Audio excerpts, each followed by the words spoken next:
चाहता हूं कि कोई नेक काम हो जाए, मेरी हर सांस देश के नाम हो जाए।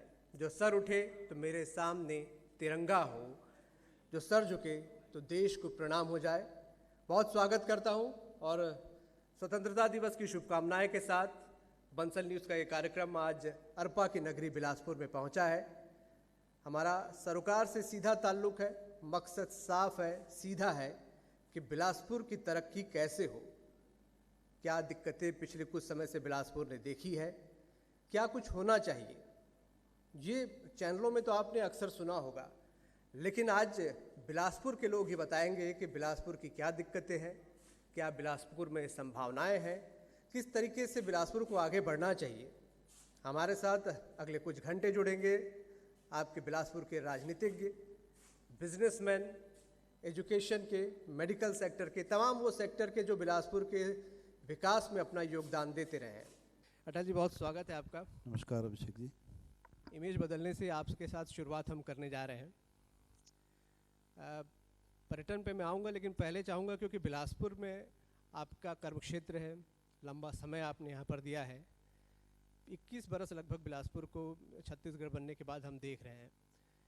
क्या लगता है आपको 21 बरस में कितना बिलासपुर बदला है, किस तरीके से तरक्की किया है? बचपन आपने गुजारा, जवानी देखी, युवावस्था वहाँ पर गुजारी, छत्तीसगढ़ बनने के बाद किस तरीके के परिवर्तन और विकास में तेज़ी या कमी आपने देखी? देखिए, बिलासपुर छत्तीसगढ़ का दूसरा बड़ा शहर है जहाँ पर न्यायधानी है। हमको बिलासपुर के विकास के बारे में आगे बात करने से पहले उसका इतिहास भी देखना होगा। बिलासपुर को पहले संस्कार धानी कहते थे। जब मध्य प्रदेश था तब बिलासपुर में बहुत सारे विकास के नए आयाम गढ़े थे। यहाँ साउथ ईस्टर्न सेंट्रल रेलवे का जोन ऑफिस खुला, साउथ ईस्टर्न कोलफील्ड लिमिटेड का ऑफिस खुला, बहुत बड़ा सेटअप यहाँ पर आया। एनटीपीसी की स्थापना हुई, गुरु घासीदास विश्वविद्यालय को सेंट्रल यूनिवर्सिटी का दर्जा मिला, तो यहाँ पर मेडिकल कॉलेज खुला। तो बिलासपुर छत्तीसगढ़ बनने से पहले बहुत समृद्ध और बहुत अच्छा विकास की तरफ गति से बढ़ रहा था। पर छत्तीसगढ़ बनने के बाद बिलासपुर के साथ थोड़ा मुझे ऐसा लगता है व्यक्तिगत रूप से कि बिलासपुर को जिस तेज़ी से बढ़ना चाहिए था उस तेज़ी से बिलासपुर का विकास नहीं हुआ, रायपुर और दूसरी जगह की अपेक्षा। तो बिलासपुर में संभावनाएं बहुत हैं विकास की। मेरा ऐसा मानना है कि बिलासपुर के बारे में पहले कहा जाता था कि जो भी बिलासपुर में आता था वो बिलासपुर का होके रह जाता था। यहाँ की हरियाली, यहाँ की अरपा की नदी, यहाँ का पानी, यहाँ की आबो हवा, यहाँ की संस्कृति, यहाँ की लोक कला, इन सब को देखकर बिलासपुर में जो भी आदि आता था यहाँ पर बस के रह जाता था। मुझे ऐसा लगता है कि 21 सालों में जिस तेज़ी गति से बिलासपुर का विकास होना था वो नहीं हुआ है। पर अब मुझे ऐसा लगता है कि बिलासपुर बहुत तेज़ी से आगे बढ़ेगा विकास के लिए, संस्कृति के क्षेत्र में, विकास के क्षेत्र में और पर्यटन के क्षेत्र में। लंदन की टीम्स जिस तरीके से फेमस है, बिलासपुर की अरपा भी कुछ उसी तरीके से हो सकती थी।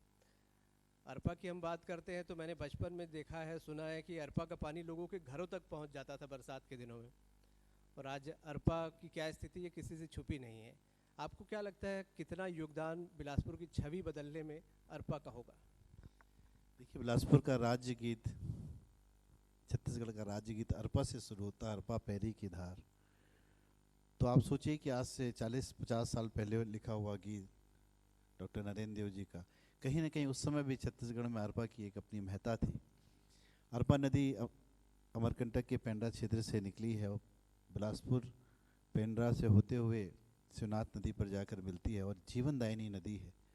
पिछले 15-20 सालों से अरपा में नदी का पानी का बहाव बहुत कम हो चुका था। अरपा नदी में ये देखा जाता था कि उसमें बहने वाले नाले उसमें जाके मिलते थे, गंदगियाँ फैल गई थी। पर मैं माननीय मुख्यमंत्री जी को बहुत धन्यवाद दूंगा कि उन्होंने छत्तीसगढ़ में मुख्यमंत्री का पद लेने के बाद जब वो पहली बार बिलासपुर आए थे तो उन्होंने कहा था कि मेरी पहली प्राथमिकता होगी अरपा का उद्धार। आज देखिए कि 100 करोड़ की लागत से अरपा में 2 बैराज बन रहे हैं शहर में, और अरपा के दोनों तटों पर जहाँ से गंदा पानी अरपा पे जाता था वहाँ पर सड़क निर्माण कर वहाँ पर नाली के पानी के बाहर एक नाला बनाकर उस पानी को बाहर ले जाने का काम कर रहे हैं। बिलासपुर में पिछले 10 सालों में लगभग जो ग्राउंड वाटर था वो लगभग 100 फीट नीचे चला गया। पहले पुराने समय के लोग कहते थे कि अरपा के किनारे बिलासपुर में एक 20 फीट का पाइप केवल ठोक के गाड़ देने से हैंडपम्प चालू हो जाता था, और पिछले 15-20 सालों में वो पानी का लेवल 200 से 250 फीट नीचे चला गया था। अभी ये बैराज बनने के बाद आने वाले 50 सालों तक बिलासपुर में पानी की समस्या का समाधान होगा। ये सबसे बड़ी उपलब्धि होगी। बिलासपुर में एक पर्यटन क्षेत्र के रूप में जहाँ पर पानी रुकेगा वहाँ पर लोग घूमने जाएंगे। तो इस तरीके मैं मुख्यमंत्री जी को धन्यवाद देता हूँ कि उन्होंने बिलासपुर की अरपा को संवारने का और संवर्धन का काम किया, उसके लिए मैं उनको साधुवाद देता हूँ। पर्यटन की दृष्टि से हम बात करें, एक बड़ी जिम्मेदारी आपके ऊपर है। छत्तीसगढ़ की भी छवि आपको बदलनी है बिलासपुर के साथ साथ। क्या संभावनाएं आप देखते हैं कि आप भी मानते हैं कि नक्सलवाद की जो छवि बदलने में पर्यटन ही सबसे अहम हथियार छत्तीसगढ़ का हो सकता है? देखिए, बात सच है कि छत्तीसगढ़ से बाहर के लोगों से जब छत्तीसगढ़ की बात की जाती है तो उनके मन में छत्तीसगढ़ के लिए एक इमेज बनती है कि छत्तीसगढ़ नक्सल प्रभावित क्षेत्र है, और उनको ये नहीं मालूम है कि हमारे यहाँ केवल 8-10 जिले हैं जहाँ पर नक्सल गतिविधियाँ हैं। छत्तीसगढ़ को प्रकृति ने एक अनुपम अप्रीतम उपहार दिया है। हमारा 44% से ज़्यादा क्षेत्र वनांचित क्षेत्र है। हमारे पास ऐतिहासिक धरोहर है, हमारे पास प्राकृतिक सौंदर्य है, हमारे पास नदियाँ हैं, हमारे पास बांध हैं। इन सब को मिलाकर, और सबसे बड़ी चीज़ छत्तीसगढ़ की लोक कला और संस्कृति। किसी भी प्रदेश की पहचान वहाँ की लोक कला संस्कृति से होती है, और पर्यटन तभी बढ़ता है जब आप अपनी संस्कृति को आगे बढ़ाने का काम करते हैं। और पर्यटन की संभावनाएं इसलिए ज़्यादा है कि हमारे यहाँ इतने ऐसे जगह हैं जहाँ पर बहुत सारे प्रदेशों से ज़्यादा सुंदर जगह हमारे यहाँ है, पर उसको जिस तरीके से भारत के पर्यटन मानचित्र में लाना चाहिए था वैसी कोशिश नहीं हुई। माननीय मुख्यमंत्री जी ने मुझे ये जिम्मेदारी दी है। आने वाले 2.5 सालों में मेरी पहली कोशिश होगी कि भारत के पर्यटन मानचित्र में छत्तीसगढ़ का नाम सबसे पहले हो।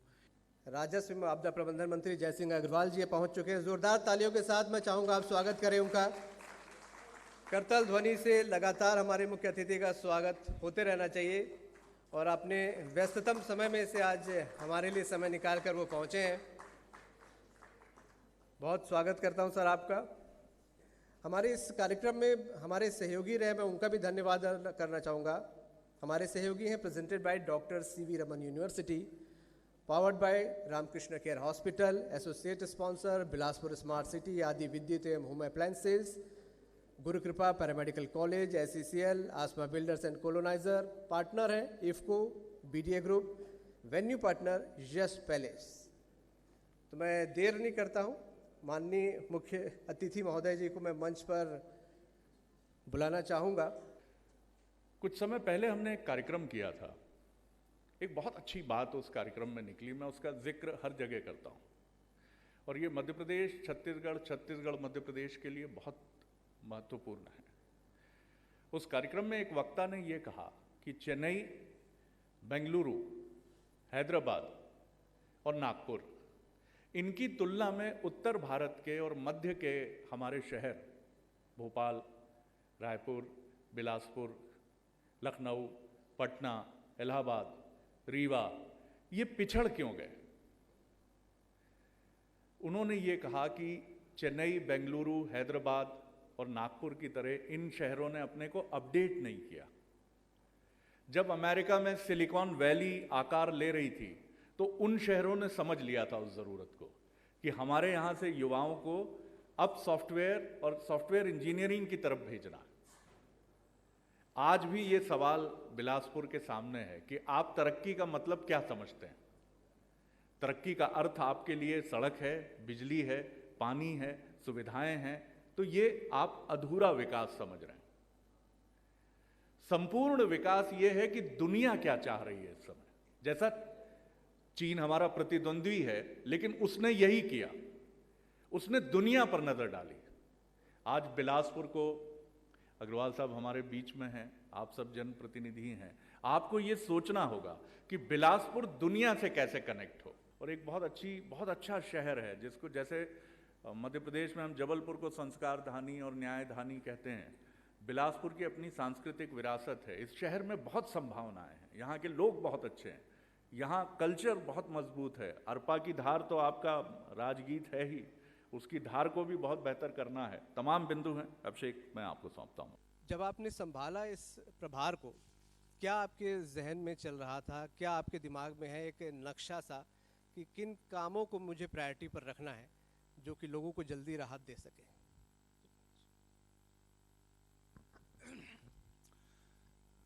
बिलासपुर जिला, पहले हम लोग एक ही ज़िले में थे। जब कोरबा, जांजगीर, मुंगेली, अभी जो नया पिंडरा ज़िला बना, ये सब का एक ज़िला बिलासपुर हुआ करता था और हमारा मुख्यालय तो बिलासपुर था ही। तो इसलिए अपरिचित तो कोई चीज़ नहीं है। लेकिन अभी जब प्रभार मुझे इस ज़िले का सौंपा गया, माननीय मुख्यमंत्री जी ने बहुत ही विश्वास मुझ पे प्रकट किया, तो मेरा ये प्रयास होगा कि बिलासपुर में जैसे बिजली, पानी, सड़क, चिकित्सा और शिक्षा, इस क्षेत्र में ज़्यादा से ज़्यादा बेहतर काम हो। स्मार्ट सिटी जो काम शुरू नहीं हुए थे, आपको मालूम है कि स्मार्ट सिटी का भी काम भी तेज़ी से शुरू हो चुका है। दोनों तरफ रोड बनाई जा रही है। इसके साथ साथ आपकी जो अरपा नदी है उसमें हमेशा पानी की बहाव रहे, इस दिशा में भी हमारी सरकार, माननीय मुख्यमंत्री जी उसका प्रयास कर रहे हैं। हमारे आपके सिंचाई मंत्री जी भी लगे हुए हैं और इसके साथ साथ सरकार लगी हुई है। मध्य प्रदेश और छत्तीसगढ़ का क्या रिश्ता है, ये किसी से छिपा नहीं है। हम सब जानते हैं कि क्या संबंध है। मैं ये नहीं कह रहा हूँ कि वो संबंध उनको किसी और नज़रिए से देखने की ज़रूरत है। लेकिन अग्रवाल साहब, मैं देश के एक बड़े हिस्से में घूमा हूँ, लेकिन जितनी सुंदरता मैंने मध्य प्रदेश और छत्तीसगढ़ में देखी है, वो मुझे भारत के दूसरे हिस्सों में उतनी समग्रता में नहीं दिखी। लेकिन मुझे पीड़ा होती है जब मैं मध्य प्रदेश के हिस्सों में दूसरे राज्यों के टूरिस्ट को ज़्यादा देखता हूँ। छत्तीसगढ़ का टूरिस्ट नहीं दिखता और मध्य प्रदेश का टूरिस्ट छत्तीसगढ़ में नहीं दिखता। ठीक है, हम विकास की तरफ बढ़ते हुए, हमारी बहुत बड़ी आबादी अपनी जेब में अभी इतने पैसे लेकर नहीं निकलती है कि वो पर्यटन कर सके, लेकिन हम कुछ कंसेशनल डिज़ाइन कर सकते हैं कि मध्य प्रदेश से छत्तीसगढ़ आने वाले टूरिस्ट के लिए इतने % छूट, और इसी तरह छत्तीसगढ़ से मध्य प्रदेश जाने वाले को इतने % छूट। हमारे जो रिश्ते हैं, जो अभिन्न हैं, मैं भी अरपा की धार को देखना चाहता हूँ। मैं भी महसूस करना चाहता हूँ कि दंडकारण्य है क्या, कहाँ वो क्या, किस तरह के जंगल हैं जहाँ राम निकले होंगे। कुछ हमें ऐसा सोचना होगा। और मध्य प्रदेश और छत्तीसगढ़ की ये जो धारा है, ये सतत बहे, इस पर आपकी टिप्पणी एक जरूर चाहूँ। देखिए, निश्चित तौर पे आपने जो पर्यटन की बात कही है, तो हमारे साथी मित्र जो है पर्यटन मंडल के अध्यक्ष बने हैं जी, और ये अभी सब जगह घूम घूम के देख रहे हैं कहाँ कहाँ क्या डेवलपमेंट होना चाहिए और पर्यटन के क्षेत्र में क्या बेहतर काम हो सकते हैं। और उस दिशा में मुझे पूरी उम्मीद है कि अच्छा काम करेंगे और आपकी सोच के मुताबिक निश्चित तौर पे पहल करेंगे, तो निश्चित तौर पे सरकार इनके साथ है और वो काम होंगे। क्योंकि इसमें आप कितना देखते हैं कि पहले जैसे कैलाश जोशी का मैं उदाहरण देखता था कि कांग्रेस का नेता आता था, अगर उम्र में कम है मध्य प्रदेश में, तो कहते थे मुझसे आशीर्वाद लेता था। मैं विजयी भाव नहीं बोलता था, मैं कहता था आयुष्मान भाव, खूब समृद्ध भाव विजयी भाव नहीं बोलता था। लेकिन आज की राजनीति में तो मैं देख रहा हूँ वैमनस्य बढ़ता जा रहा है। इधर से एक तीखा बयान, उधर से आग उगलता बयान, इधर से अग्नि मिसाइल तो उधर से पृथ्वी मिसाइल। सर, कुछ तो करना होगा। बिल्कुल, देखिए, हार जीत सब लगी रहती है। बड़े बड़े लोग चुनाव हारे हैं, कई बार जीतते भी हैं, हारते भी हैं। और इसके साथ साथ अगर प्रतिद्वंदी से अगर कोई उम्र में बड़ा है, तो मैं बोलता हूँ अगर पैर छू के आशीर्वाद भी ले ले तो उसमें कोई बुराई नहीं है। ये बात अलग है कि सामने वाला आशीर्वाद देगा कि नहीं देगा, विजयी भाव का देगा। कई लोग दे देते हैं, गलती से दे, चाहे जो भी हो। तो इसलिए कोशिश करने में कोई बुराई नहीं है और आदमी को अपने से बड़ों से आशीर्वाद लेने में कोई उसमें। बशीर बद्र का एक शेर है कि शोहरत की बुलंदी भी पल भर का तमाशा है, जिस शाख पे बैठे हो वो टूट भी सकती है। क्या राजनेताओं को ये चिंता भी सताती है कि रिटायरमेंट कैसा होगा, इतनी भीड़, इतना तामझाम, ये सब नहीं होगा? ये चुनौती आप ही की नहीं है, ये हमें भी सताती है कि आज पत्रकार हैं, एक ब्यूरोक्रेट को भी सताती है, हर सफल व्यक्ति को तथाकथित सताती है ये। मेरी बात सुनिए जी, कि जो भी राजनेता, विधायक, सांसद, मंत्री जो हैं, जिनको भीड़ पसंद है तो निश्चित तौर पर उनको चिंता सताती होगी, और जिसको भीड़ पसंद नहीं, पसंद का मतलब ये नहीं कि भीड़ क्यों आई, हाँ, मतलब आदमी आए अपना काम कराए और जाए, हम तो उस चीज़ को पसंद करते हैं। हमारी वो आदत नहीं है कि यहाँ मिले तुम एक काम करो परसों वहाँ मिलना, फिर मिले तो बोले रायपुर मिलना, फिर रायपुर मिले तो बोले नहीं मैं बिलासपुर। बहुत अच्छी बात है सर, मुझे लगता है ताली होनी चाहिए इस पर। आदमी कोई भी आदमी काम लेके आता है तो हमारा प्रयास होना चाहिए कि हम उसको डिस्पोजल वहीं कर दें जी। लेकिन जब काफ़ी बल्क में काफ़ी संख्या में जब आवेदन आते हैं तो वहाँ एक बार संभव नहीं है कि उनका निराकरण किया जा सके, उसको फिर लिस्टिंग करके दूसरे ढंग से निपटाया जा सकता है। हम लोगों ने जब मुझे गोरेला पेंड्रा मरवाई का प्रभारी मंत्री बनाया गया तो जब उस जिले का मैंने दौरा किया तो पहली बार जब मैं गया तो वहाँ बहुत स्वागत सत्कार हुआ, हजारों की संख्या में लोग मिले, काफ़ी अच्छे अच्छे कार्यक्रम हुए, क्योंकि वहाँ चुनाव भी था, आगे उपचुनाव भी होना था, वो भी एक कारण था, और जो भी कारण होंगे मतलब काफ़ी स्वागत सत्कार हुआ, हजारों की संख्या में लोग मिले, कई जगह हम लोग गए, अलग अलग कार्यक्रमों में गए। तो हमने अपनी एक 5 आदमी की टीम पहले भेजी थी वहाँ, जैसे ही मुझे प्रभारी मंत्री बनाया तो मैंने 5 लोगों को वहाँ भेजा, मतलब जाके थोड़ा देखो जिले में क्या क्या कमी है, क्या हो रहा है, क्या नहीं हो रहा है, क्या करना चाहिए। फिर हमारे 1-2 साथी और गए वहाँ यही सब देखने के लिए। तो जब मैं गया जिस दिन पहली बार 3 जुलाई 2020 में पहली बार जब गया, जून में मुझे प्रभारी मंत्री बनाया था आपका 20-22 जून के आसपास, तो जब वहाँ गया तो हम लोगों ने महसूस किया कि ये ज़िला नया बना है, हमारी सरकार ने बनाया, मुख्यमंत्री भूपेश बघेल जी ने, लेकिन इस ज़िले का महत्व, इस क्षेत्र का जो मरवाई है बहुत बड़ा महत्व हम लोग मानते थे कि ये ज़िला बहुत महत्वपूर्ण बना है और यहाँ तो बहुत डेवलपमेंट हुआ होगा। लेकिन जब वहाँ सड़कों में घूमे तो सड़कों का बुरा हाल, गांव-गांव में गए वहाँ लोग बोल रहे हैं, शिकायत कर रहे हैं कि भैया यहाँ तो काम ही नहीं हुए, कोई राशन कार्ड के लिए भटक रहा है, कोई वृद्धा पेंशन के लिए भटक रहा है, कोई निराश्रित पेंशन के लिए भटक रहा है, कोई वन अधिकार पट्टा के लिए भटक रहा है। तो हमने वही महसूस किया कि एक कार्यक्रम यहाँ चालू किया जाए। बहुत इनोवेटिव आइडिया सर, ताली होनी चाहिए इस पर जी। तो उस चौपाल में जब आवेदन आना शुरू हुए तो हमारे साथियों ने खबर किया, कांग्रेस के कार्यकर्ताओं ने खबर किया कि भैया हजारों आवेदन आ रहे हैं, तो बोला एक आवेदन लीजिए, और हमारे जो मेरे जो टीम थी उसको मैंने अलग से लगाया कि आप लिस्टिंग करिए उसकी, और लिस्टिंग करके मुझसे अप्रूवल लीजिए, और उसको हमने कलेक्टर को भेजना शुरू किया, और हमने एक टाइम बाउंड किया कि आप इनका निराकरण करिए। हमने 11,500 राशन कार्ड बनवाए, क्या बात, और लगभग 23,000 आवेदन आए। उस 23,000 में 21,000 से ज़्यादा आवेदनों का हमने निराकरण कर दिया। वृद्धा पेंशन, वन अधिकार पट्टा, निराश्रित पेंशन, छोटे छोटे आपके राजस्व के मामले, नामांतरण बंटवारा ऐसे रहते हैं। तो आप ये बताइए कि छोटे से जिले में अगर 23,000 आवेदन आए और 21,000 से ऊपर आवेदनों का निराकरण हुआ, लोगों के काम हुए, तो उस जिले की पहले क्या स्थिति रही होगी और उसके बाद क्या स्थिति रही होगी, आप ये सोचिए, इसको महसूस करिए। तो उसके बाद वहाँ क्या स्थिति हुई है, चुनाव का क्या रिजल्ट रहा, वहाँ कैसी लहर चली, सब चीज़ें आप सबके सामने हैं। मैं चाहूँगा सबसे पहले हमारे अतिथियों का स्वागत करें। हमारी एक परंपरा रही है कि हम बुके से नहीं बुक से स्वागत करते हैं, तो हम माननीय अतिथियों के लिए बुक हम लेकर आए हैं जिससे चाहेंगे कि उनका स्वागत करें।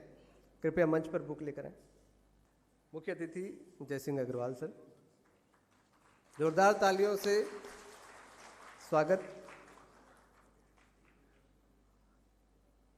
विशिष्ट अतिथि अटल श्रीवास्तव जी, और ये हमारे विशिष्ट अतिथि विधायक महोदय शैलेश पांडे जी। मैं चाहूँगा कि महापौर भी मंच पर आएं।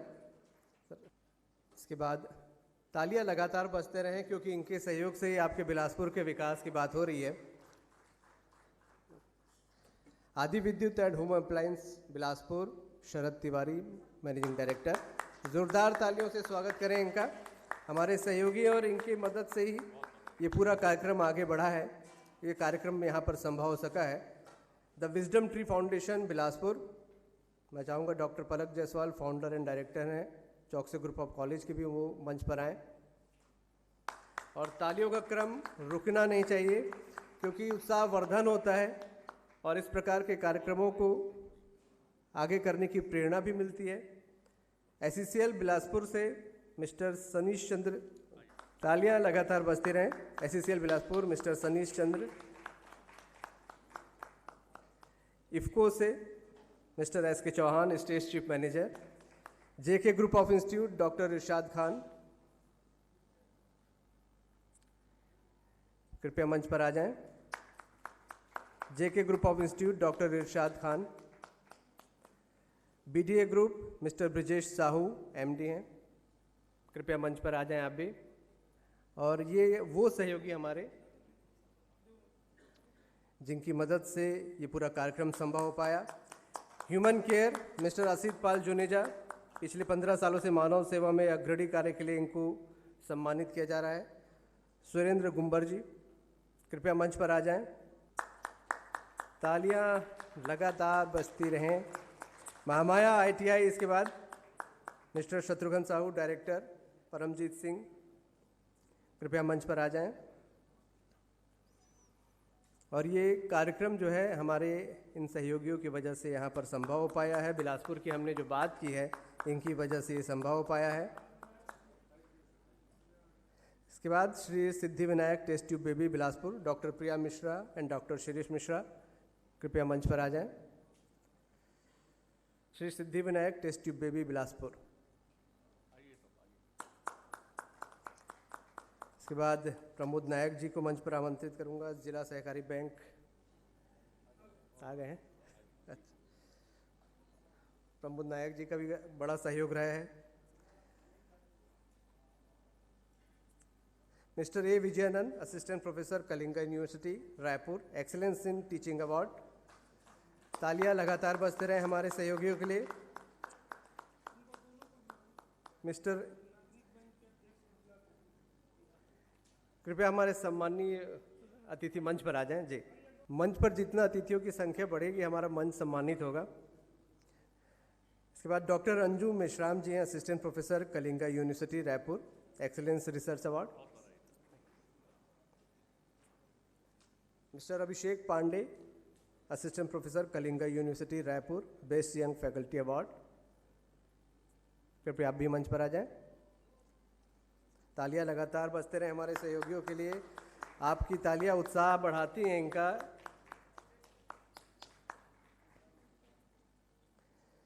श्री त्रिपुरा तीर्थ यात्रा सेवा समिति कोरबा से,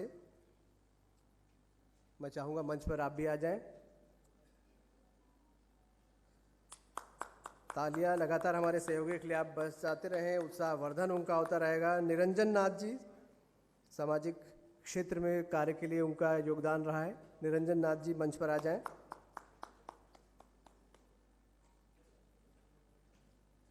आसमा बिल्डकॉन, कृपया आप भी मंच पर आ जाएं और हमारे अतिथियों से आप सम्मान लें।